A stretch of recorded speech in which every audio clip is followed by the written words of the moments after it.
A puberdade é a fase da vida em que diversas modificações ocorrem no corpo de meninos e das meninas até que se tornem adultos. Nas meninas, ela inicia quando as mamas começam a nascer e nos meninos, ela é marcada pelo aumento no volume dos testículos. Geralmente, as meninas entram na puberdade antes dos meninos, mas não existe uma regra, até porque tudo depende da ação dos hormônios e cada pessoa tem o seu próprio tempo. Além das mudanças físicas, né, que são impulsionadas pelas alterações no sistema reprodutor, endócrino, essa fase, ela também traz muitas questões emocionais. No episódio de hoje, a gente elencou as principais dúvidas dos adolescentes. A nossa convidada é a uroginecologista Priscila Matsuoka, que tem uma experiência de décadas no consultório acompanhando e respondendo todas essas questões. E é autora do livro Crescimento Aventura, um guia com informações confiáveis para adolescentes, pais e mães sobre a puberdade. Eu sou a doutora Thelminha e começa agora mais um podcast do Bem-Estar.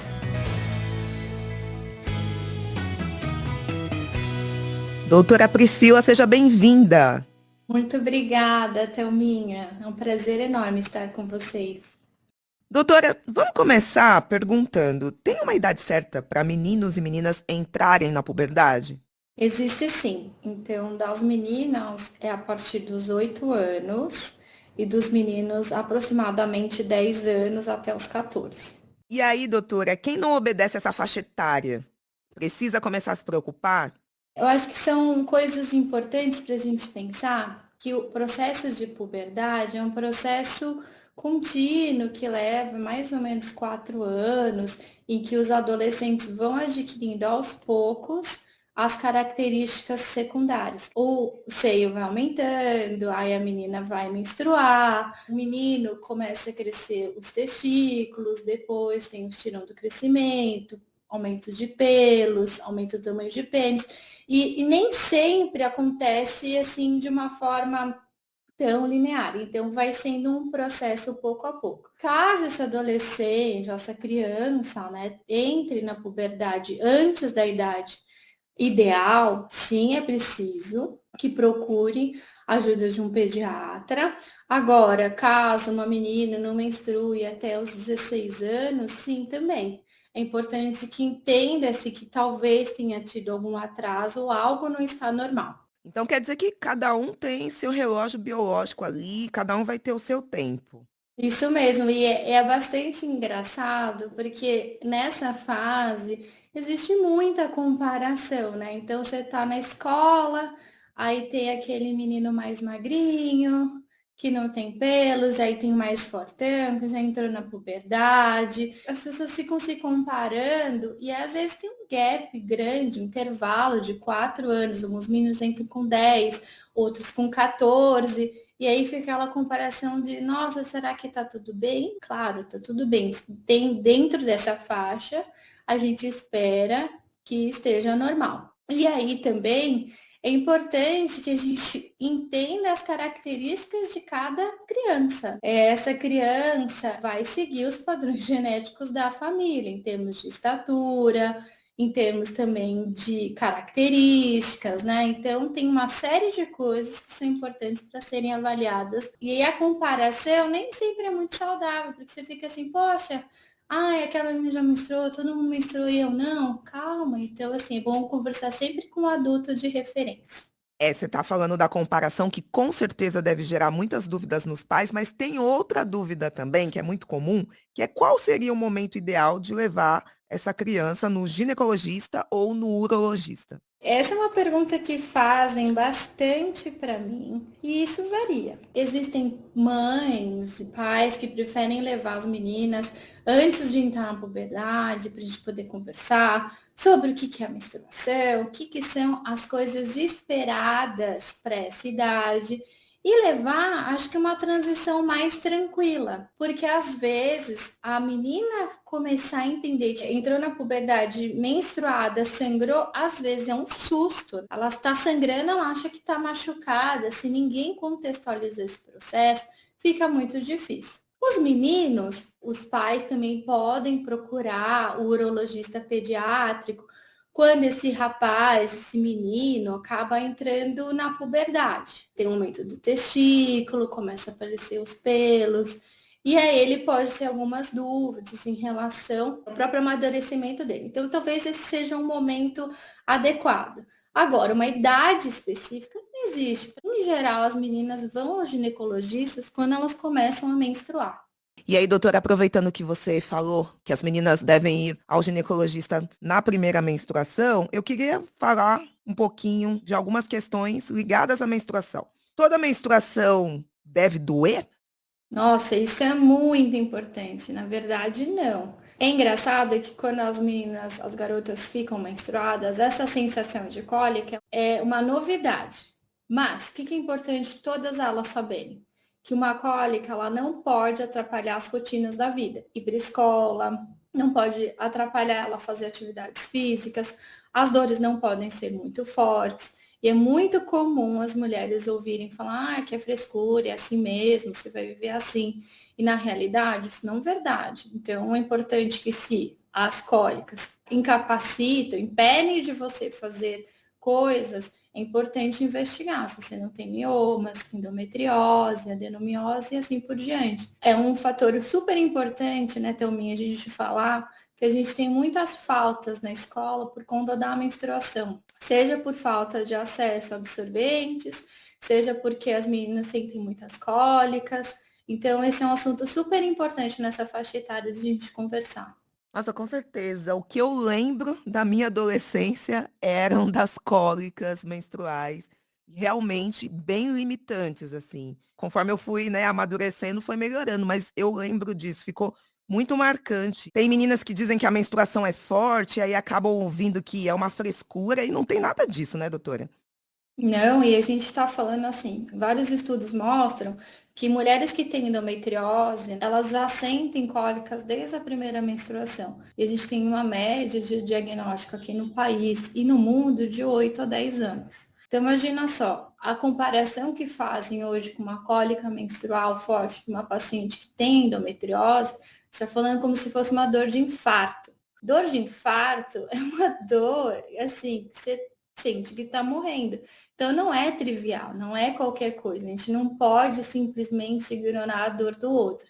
Isso é um exercício que a gente precisa ver. O médico, né, a médica, precisa entender a dor do seu paciente. A gente não pode minimizar a queixa. Então, isso, principalmente vindo de meninos adolescentes, às vezes é muito comum a gente escutar, é assim mesmo, tipo, você tem que ir, acabou, e tá tudo certo. E não é verdade.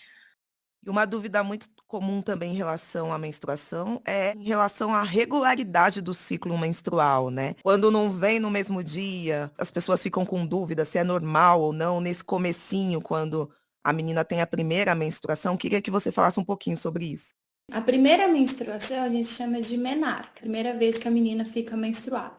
A partir dessa data, a gente conta mais ou menos 2 anos que o corpo dela está se adaptando a menstruar. Então, nessa fase, é muito comum que o ciclo não venha certinho, ou seja, todo mês. E isso não deve gerar preocupações, mas a garota precisa estar preparada, porque ela não consegue prever quando que ela vai ficar menstruada. E isso pode gerar uma série de incômodos, por exemplo, de ela sangrar na escola e não saber. Então, eu sempre falo para elas levarem um kit, né, para a escola, com um absorvente, uma calcinha, às vezes até uma calça a mais, para evitar qualquer transtorno. Passado 2 anos, é muito comum a gente falar assim, doutora, meu ciclo não é regular, porque ele não vem todo dia, no mesmo dia do mês. Não, isso é verdade, porque não significa necessariamente que você não tem um ciclo regular, porque pode durar de 25, 28 dias até 35 dias, isso é normal. E aí não segue o calendário. Se você vai até cada 35 dias o seu ciclo menstrual, você sempre vai estar 5 dias depois. Isso é regular e não tem problema. Por isso que anotar é um exercício muito bom, que você consegue prever também. E você conhecendo seu próprio corpo, isso ajuda você a ter poder sobre as sensações, sobre as coisas que você sente. Então é ótimo. E essa variação pode acontecer em relação à quantidade também do fluxo. Pode. Então, o fluxo pode durar de 3 até 7, 8 dias, não deve passar disso. E a gente também precisa lembrar que a quantidade de sangue que sai não deve ser ao ponto de que tenha muitos coágulos, que você sinta a sensação de desmaio, falta de ar. Então, a quantidade também é importante a gente ficar atento. E aí, tudo isso vai causando uma necessidade ali de adaptação. Começam a surgir mais dúvidas. Por exemplo, as meninas podem nadar quando estão menstruadas? As meninas podem tudo, Thelminha.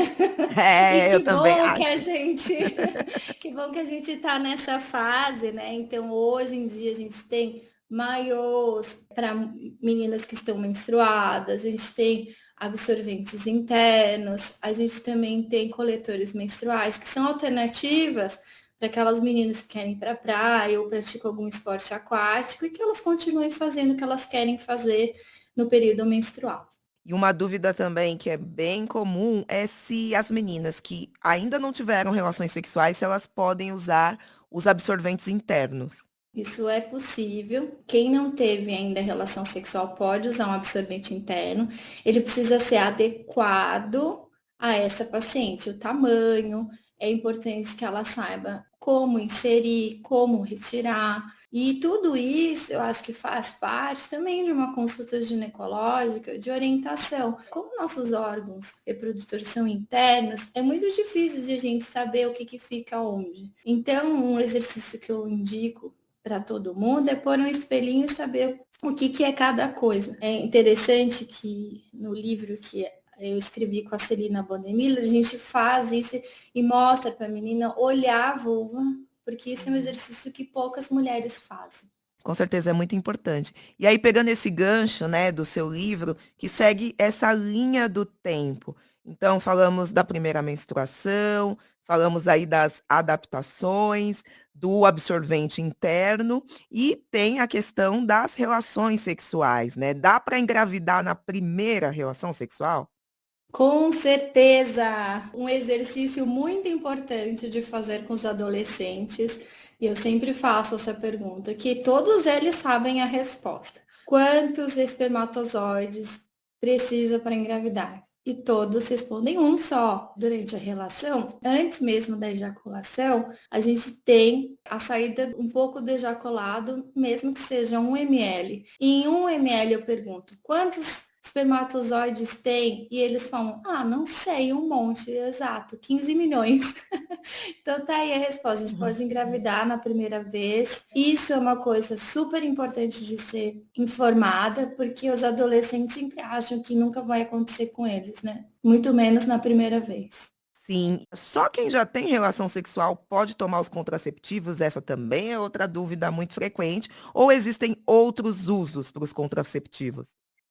Olha só que interessante, tem muita gente, muitos pais têm medo que as filhas usem contraceptivos, que isso seja uma forma de incentivar. E é importante que a gente diga que os contraceptivos hormonais, eles têm também uma ação para uma série de doenças. Então, às vezes você tem muita cólica, ou um sangramento aumentado, ou uma irregularidade menstrual. E tudo isso são indicativos que você talvez precise desses medicamentos. Então, não é necessariamente quem toma contraceptivo não está usando só para contracepção. Agora, um conhecimento importante é que esse adolescente que está entendendo que ele está entrando na adolescência, que ele vai se planejar, está querendo sapear, de saber melhor desse negócio de relação sexual, quanto mais ele ouvir, os estudos mostram que mais protegido ele vai ficar. Ou seja, o conhecimento protege o adolescente, o conhecimento posterga o início da atividade sexual, o que traz, né, uma informação extremamente confortável para os pais, porque não há problema de conversar com eles sobre isso, porque você vai estar protegendo seu adolescente contra doenças sexualmente transmissíveis e o início muito precoce de atividade sexual. Com certeza, a educação é uma ferramenta poderosíssima, né? Para nossa saúde não seria diferente, até protege. Agora, vamos falar um pouquinho dos meninos, doutora? Porque a grande preocupação deles é com o pênis, né? O pênis e o corpo têm a mesma velocidade de crescimento? Como que eles fazem para saber se está crescendo normalmente? Durante a escrita do livro, bom, eu sou ginecologista, então eu pedi ajuda para o Dr. Rafael Locali, que é urologista pediátrico, meu marido, para me ajudar nessa. E realmente existe uma preocupação gigantesca dos meninos em relação ao tamanho do pênis. E o que é importante a gente entender? Que o crescimento em estatura, ele depende de um hormônio chamado GH. A criança vai crescendo conforme a idade, linearmente, até chegar à adolescência que ele tem o estirão. Diferente do tamanho do pênis, porque o crescimento do pênis depende de um outro hormônio, que é a testosterona. Então, esse hormônio da testosterona, ele só vai estar ativo na puberdade. Ou seja, o que isso resume? Que um rapaz, um menininho que não entrou na puberdade, se a gente comparativamente falar assim, tem um menino de 5 anos, o tamanho de pênis de um menino de 5 anos, e um de 9, que ainda não entrou na puberdade, eles vão ter tamanhos de pênis muito semelhantes. Mas a estatura é diferente, o que traz uma sensação de que algo está errado com o menino de 9, mas não está, porque ele ainda não entrou na puberdade e ainda não tem o estímulo de crescimento do pênis. Isso gera muita preocupação nos meninos e muita preocupação nos pais. Então é frequente que eles procurem o urologista pediátrico por causa dessa queixa. Sim, e eu fiz essa linha do tempo, falamos um pouco sobre as meninas e um pouco sobre os meninos. Agora eu queria entrar um pouquinho na questão da prevenção de gravidez, porque tem muitos pais e mães que temem falar sobre isso, com medo ali que possa incentivar a garotada a ter relações antes do tempo. Isso procede? Olha, Thelminha, não. Infelizmente, menos de 15% dos pré-adolescentes ouvem sobre sexo a partir dos pais, de um ambiente seguro, sabe? A partir daí, a gente precisa conversar com essas adolescentes que parte deles não entende o que está acontecendo, né? A relação sexual, e a gravidez acabam atrapalhando, assim, na verdade, uma gravidez na adolescência acaba atrapalhando muito o ciclo educacional de uma menina. Os estudos mostram que ela acaba interrompendo os estudos mostram até morte precoce, uma mortalidade mais cedo. Então isso é muito grave. Sem contar que é muita responsabilidade para o adolescente, seja ele um menino, uma menina, de cuidar de um bebê. Então, a informação deve vir de uma fonte segura. Os pais não devem ter meio que falar sobre esse assunto, é importante. É importante entender o quanto que o seu filho sabe sobre esse assunto. A gente sempre faz perguntas, né, para entender em que ponto que esse pré-adolescente está, para a gente conseguir inserir as informações corretas. No livro também a gente escreve um capítulo final falando dos pais, para os professores, o que a gente tem para falar para esses adolescentes? Quais são materiais de apoio? O que a gente consegue entender isso? Pensando que no nosso país, independente da idade, isso considerando os adultos, metade das gravidezes que acontecem não são planejadas. Então é muita gravidez não planejada, né? Então entre os adolescentes isso até aumenta. Então sim, eu acho que a educação é super importante, essa conversa aberta também. Menos de 15%, né, tem essa conversa com os pais. E aí, das minhas lembranças de adolescência também, essa questão da gravidez na adolescência sempre foi muito presente, assim, sabe? Assim, no bairro, entre as amigas, entre as vizinhas, né? Eu que sou uma pessoa que vim da periferia, então realmente a gente tem que levar esse assunto, né, com mais leveza para os adolescentes, para diminuir essas estatísticas, como você falou. Ah, e tem uma outra questão também, né, a gente está falando da gravidez, mas tem a questão das doenças sexualmente transmissíveis também, né, que eles têm que se prevenir. Então ter essa conversa acaba impedindo isso também, ajudando na prevenção. Sim, isso também. Tanto em relação a doenças sexualmente transmissíveis, quanto prevenção de início de atividade sexual, os estudos são claros. Quanto mais conhecimento tem esse adolescente, mais tardio é o início da atividade sexual e menos chance ele tem pegar essas infecções, né? É importante a gente dizer, isso é super claro, que doenças sexualmente transmissíveis não tem cara. Não tem jeito, assim, as pessoas acham que, Ai, mas eu namoro com tal pessoa, não vou pegar. Gente, não dá para saber. A maioria das pessoas que têm doença sexualmente transmissível nem sabe que tem e transmite. Então, a regra é clara. Tem que se proteger, tem que usar camisinha. E no caso do HPV, se vacinar contra HPV e assim por diante. E aí você falou da camisinha. Explica mais um pouquinho, porque quem já usa contraceptivo também tem que usar métodos de barreira como a camisinha, né? No caso dos adolescentes, em especial, a gente precisa falar de algumas questões. Primeiro, que os contraceptivos hormonais, não hormonais, DIU, pílula, todos têm o que a gente chama de eficácia, ou seja, não é 100%, né? Que se você está tomando, com certeza você não vai engravidar, mas a chance disso acontecer é muito menor. Primeiro ponto. Então, sempre associar um método de barreira, ou seja, associar uma pílula, uma camisinha, sempre é boa ideia. Sem considerar que é a camisinha, feminina ou masculina, que protege ou evita a chance de você ter doença sexualmente transmissível, HPV, herpes, gonorreia, HIV, as hepatites. Então, isso são coisas importantes, são coisas complementares e não pode abrir mão. Você falou do HPV e a gente tem no SUS uma vacina super importante, né? Que é a do HPV. Explica, doutora, quem deve tomar essa vacina e o funcionamento dela, por favor.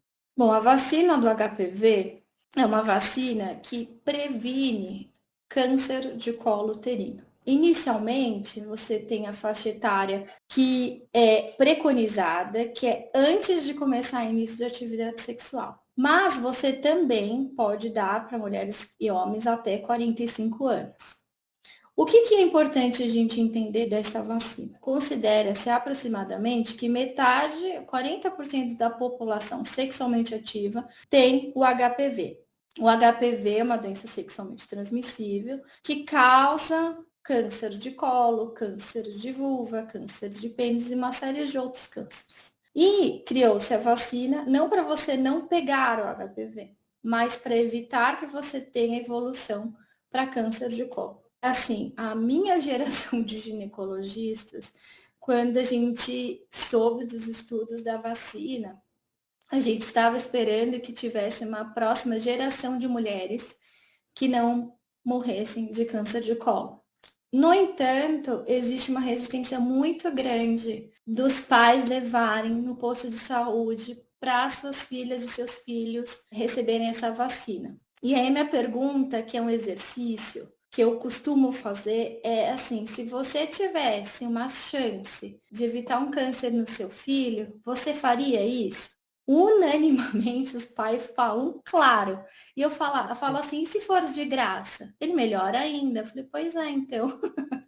Leve seu filho no posto de saúde para vacinar. Bom, os estudos são muito robustos para falar de efeitos colaterais, é uma vacina extremamente segura. Acho que a gente precisa incentivar a vacinação e quem sabe a gente possa ver, né, Thelminha, uma geração de mulheres que não morrem por um câncer prevenível. Totalmente prevenível. Pois é, a gente quer chegar nesse dado. E ó, vale lembrar que o SUS aumentou a faixa etária da vacina do HPV, tá? Para jovens de 15 a 19 anos até junho. É só ir no posto com documento e carteirinha se tiver. Agora a gente vai entrar num assunto que é muito sensível, mas muito importante de ser comentado aqui, já que a gente está falando, né, de crianças e pré-adolescentes, que é o abuso de menores, porque em geral eles não sabem, né, que estão sofrendo abuso. Como faz para perceber?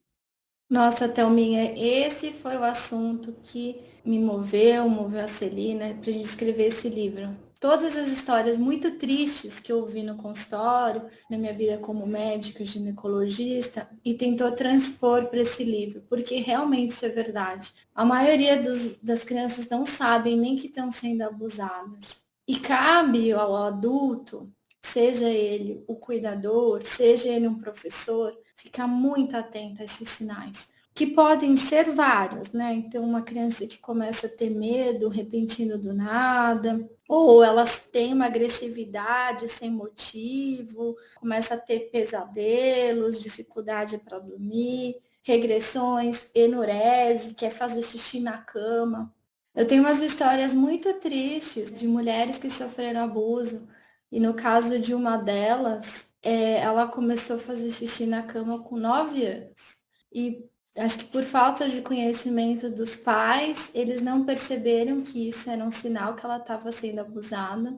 E depois disso, ela foi abusada por mais 2 homens.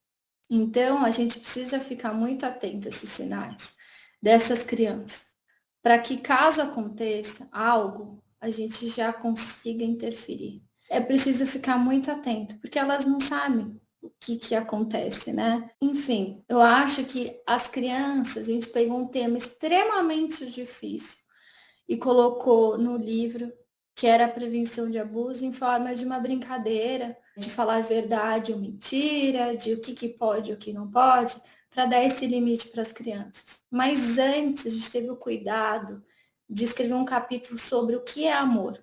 Porque se essa criança sabe o que é amor, ela vai saber o que não é o amor.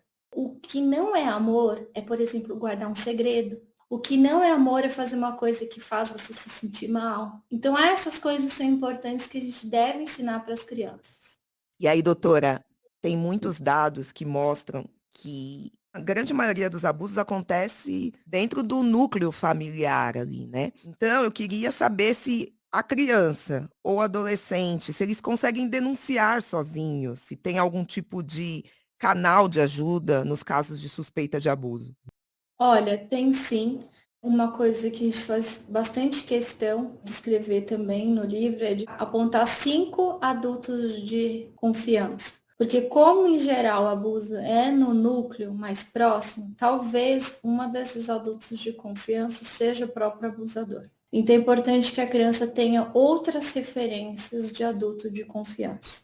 Mas, se caso o adolescente, a criança tiver e precisar denunciar, o Disque 100 é para vítimas e testemunhas de violações de direitos de crianças e adolescentes. E olha, a gente testou. Eu liguei até de madrugada para saber se funcionava, sabe? Em vários horários e sempre fui respondida. Então, é 24 horas por dia e gratuito.